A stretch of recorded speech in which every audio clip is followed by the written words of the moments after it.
14 साल की 15 साल की लड़की हो जाए उसका बाद में बलात्कार नहीं कहा जाता। All the ladies wear the shorted dress or naked to rape. बेटा टाइम से ही आना चाहिए लड़कियों की जात को, तो एक वो बनाया गया कि लड़की ज्यादा टाइम से So you are saying that women invite rape? हाँ, Women invite rape? ऐसी दोस्तों, कहानी के आज के एपिसोड में बात एक ऐसी महिला डॉक्टर की जिसके साथ अपराध करते समय अपराधी हैवानियत की सारी हदों को पार कर देता है।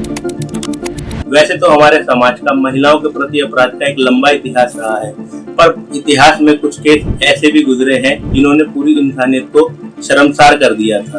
उन्हीं केसेस में से एक केस था 2012 का निर्भया केस। निर्भया के साथ दुष्कर्म करने वाले 6 आरोपी थे। उसके मुताबिक जो महिलाएं रात को बाहर निकलती हैं वो बदमाशों का ध्यान आकर्षित करने के लिए खुद ही जिम्मेदार होती हैं।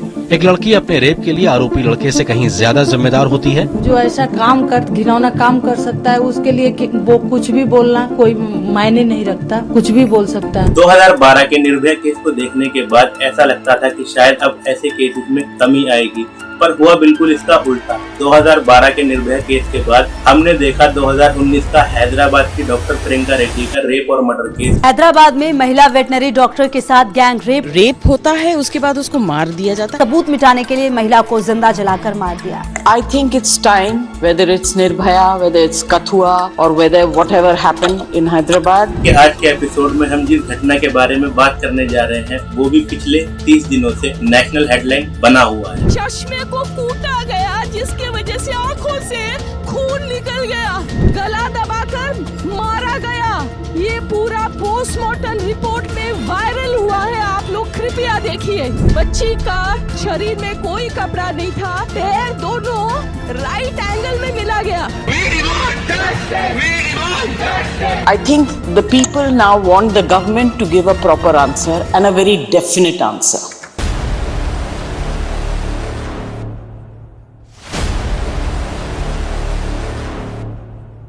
नमस्ते, आदाब, सलाम। मैं असलम अली स्वागत करता हूं आपका आपके चैनल बिहाइंड द स्टोरी पर। बिहाइंड द स्टोरी के आज के एपिसोड में बात कोलकाता रेप और मर्डर केस की। एक ऐसा केस जिसने पूरे देश में सनसनी पैदा कर रखी है।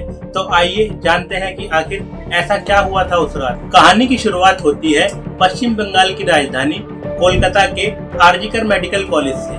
दोस्तों, कहानी में आगे बढ़ने से पहले हम बात करेंगे घटना के आरोपी की, क्योंकि घटना को अच्छी तरह से समझने के लिए हमें सबसे पहले आरोपी की साइकोलॉजी को समझना होगा। इस घटना का आरोपी संजय रॉय लंबे समय से आरजीकर मेडिकल कॉलेज से जुड़ा हुआ था।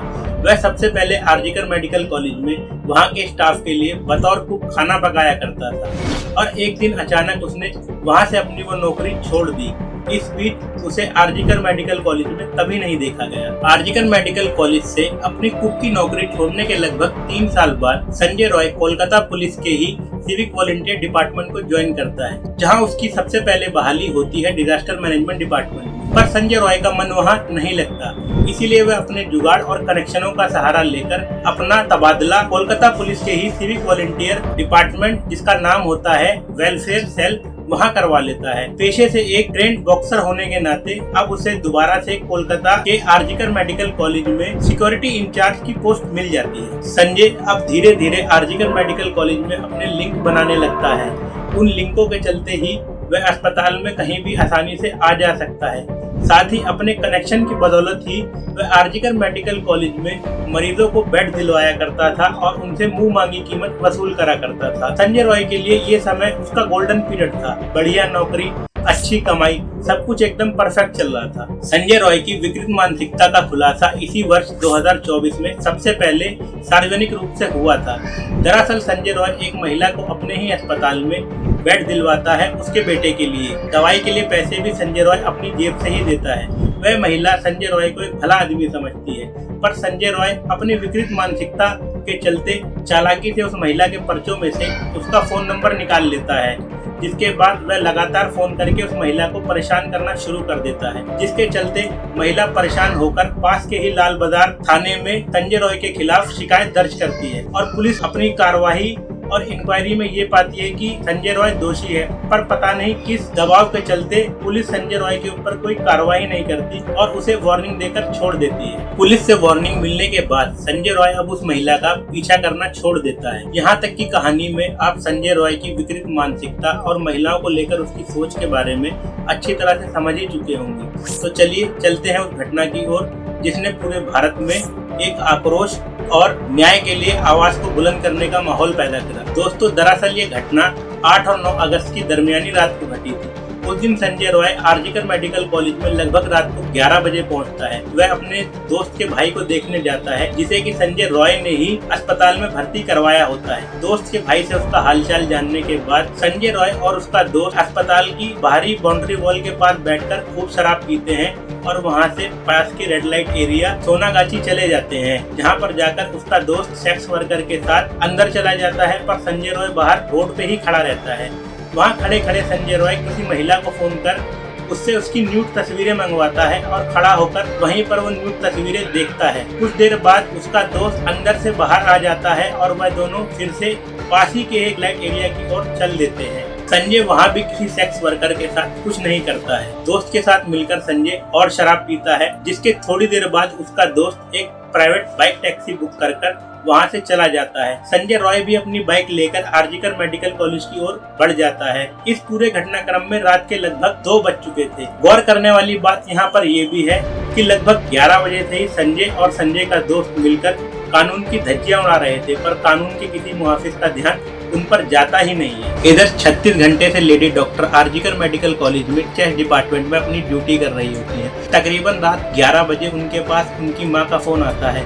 माँ उनसे उनका हालचाल पूछती है। माँ से थोड़ी देर बात करने के बाद लेडी डॉक्टर उनका फोन काट देती है। उसके बाद लेडी डॉक्टर अपने और अपने दोनों सहयोगियों के लिए एक ऑनलाइन फूड डिलीवरी ऐप से खाना ऑर्डर करती है। तीनों वो खाना कॉन्फ्रेंस रूम में नीरज चोपड़ा का पेरिस ओलंपिक वाला मैच देखते हुए खाते हैं।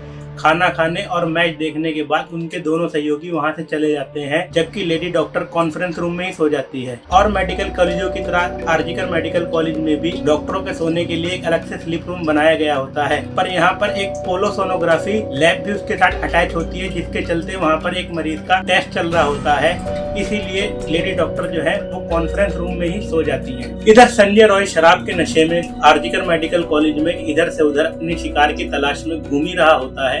सबसे पहले वह 4थी मंजिल पर बने ऑपरेशन थिएटर की ओर जाता है। कुछ देर वहां रुकने के बाद वह 3री मंजिल पर बने कॉन्फ्रेंस रूम की तरफ बढ़ चलता है। जब वह सेमिनार रूम में दाखिल होता है तब उसके कंधे पर एक ब्लूटूथ डिवाइस लगा होता है, जो कि सीसीटीवी कैमरे में साफ साफ रिकॉर्ड होता है। अंदर पहुंचने के बाद वह एकदम महिला डॉक्टर के ऊपर हमला कर देता है। हमला करने के बाद जैसे ही वह महिला घायल हो जाती है, संजय रॉय उसके साथ बड़ी क्रूरता के साथ दुष्कर्म करने के बाद उसकी निर्मम हत्या कर देता है। कॉन्फ्रेंस रूम पूरी तरह से साउंड प्रूफ होता है, जिसके चलते लेडी डॉक्टर के चीखने चिल्लाने की आवाज बिल्कुल भी बाहर नहीं आती। संजय रॉय लगभग 3:30 से 4 बजे के बीच में कॉन्फ्रेंस रूम में दाखिल हुआ था। दाखिल होते समय उसके कंधे पर जो ब्लूटूथ डिवाइस था, घटना के समय लेडी डॉक्टर के साथ हुई हाथापाई में वो ब्लूटूथ डिवाइस वहीं गिर गया था और उसके जूते पर महिला का कुछ खून भी लग गया था। अब संजय रॉय वहां से निकलता है और कोलकाता पुलिस के ही बैरिक नंबर 4 में जाकर सो जाता है, मानो जैसे कि उसने कुछ किया ही ना हो। 9 तारीख की सुबह लगभग 7:30 से 8 के बीच में ट्रेनी डॉक्टर की ही डिपार्टमेंट का एक जूनियर डॉक्टर सबसे पहले उस ट्रेनी डॉक्टर की अर्धनग्न लाश को देखता है। लाश देखकर उसके रोंगटे खड़े हो जाते हैं। वह तुरंत ही आनन फानन में अस्पताल के बड़े अधिकारियों को इस मामले के बारे में सूचित करता है।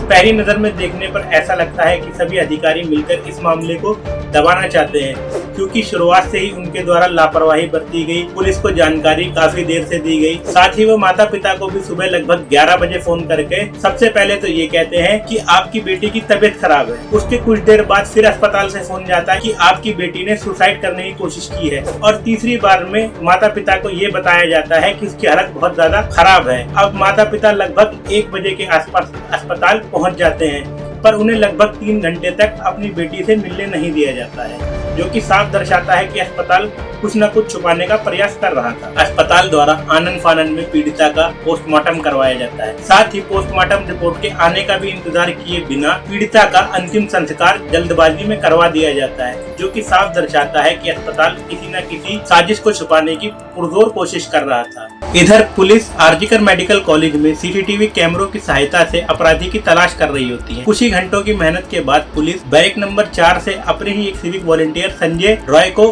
गिरफ्तार कर लेती है। पुलिस का कहना होता है जो ब्लूटूथ डिवाइस उन्हें लाश के पास से मिला था वो संजय रॉय का ही है, क्योंकि जब पुलिस ने उसे संजय रॉय के सेलफोन के साथ कनेक्ट करा तो वह आसानी से कनेक्ट हो गया। साथ ही संजय रॉय के जूते पर महिला के खून के धब्बे भी पुलिस को मिले थे, जो कि साफ दर्शाता था कि घटना के पीछे और कोई नहीं संजय रॉय ही है। आरजीकर मेडिकल कॉलेज में हुए इस रेप और हत्या की खबर अब चारों तरफ आग की तरह फैलना शुरू हो गई थी। आम जनता के दबाव और सुप्रीम कोर्ट के स्वतः संज्ञान के बाद पश्चिम बंगाल की ममता बनर्जी सरकार ये केस सीबीआई को ट्रांसफर कर देती है और अब इस केस की आगे की जांच की जिम्मेदारी होती है सीबीआई के ऊपर। अब उस महिला डॉक्टर को इंसाफ दिलाने के लिए कोलकाता समेत भारत के विभिन्न हिस्सों में प्रदर्शन हो रहे होते हैं। एक ऐसा प्रदर्शन 14 अगस्त को आरजीकर मेडिकल कॉलेज के बाहर भी हो रहा होता है, पर अचानक वहाँ पता नहीं कहां से एक हिंसक भीड़ आ जाती है, जो कि अस्पताल में बहुत ज्यादा तोड़फोड़ करती है और पूरा क्राइम सीन भी बर्बाद कर देती है। लोगों का कहना ये भी है कि ये हमला प्रायोजित था ताकि घटना के सबूतों को मिटाया जा सके। इस पूरी घटना में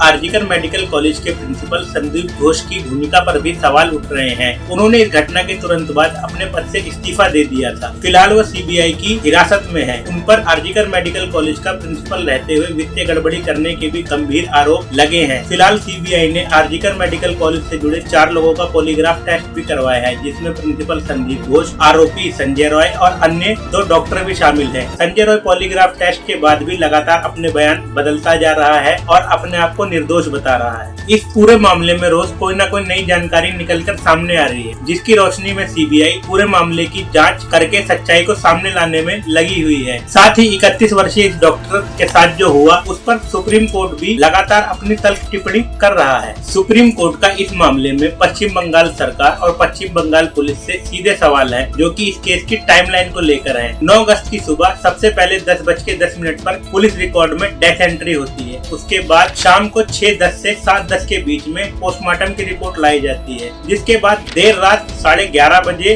अननेचुरल डेथ की एंट्री पुलिस रजिस्टर में की जाती है। और हद तो तब हो जाती है जब मामले की एफआईआर रात को 11:15 बजे दर्ज होती है। कोलकाता पुलिस से सुप्रीम कोर्ट का सीधा सवाल यही है कि इस पूरे मामले को दर्ज करने में इतनी लापरवाही क्यों दिखाई गई। आखिर पुलिस किसको बचाने का प्रयास कर रही थी, जिसके चलते पूरे मामले में इतनी लापरवाही दिखाई गई। साथ में सुप्रीम कोर्ट ने यह टिप्पणी भी करी कि पूरा मामला दर्ज होने से पहले इतनी क्या जल्दी थी कि पीड़िता का अंतिम संस्कार मामला दर्ज होने से पहले ही करवा दिया गया। आरजीकर मेडिकल कॉलेज की इस घटना के बाद लोगों के मन में काफी ज्यादा आक्रोश है। वे अपने हाथों में मोमबत्तियां लेकर उस पीड़िता के लिए न्याय की मांग कर रहे हैं। हम लोग भी अपनी इस वीडियो के माध्यम से देश की जांच एजेंसियों से उस पीड़िता को न्याय दिलाने का आग्रह करते हैं, ताकि फिर कभी किसी माँ बाप की बेटी के साथ ऐसी दरिंदगी ना हो।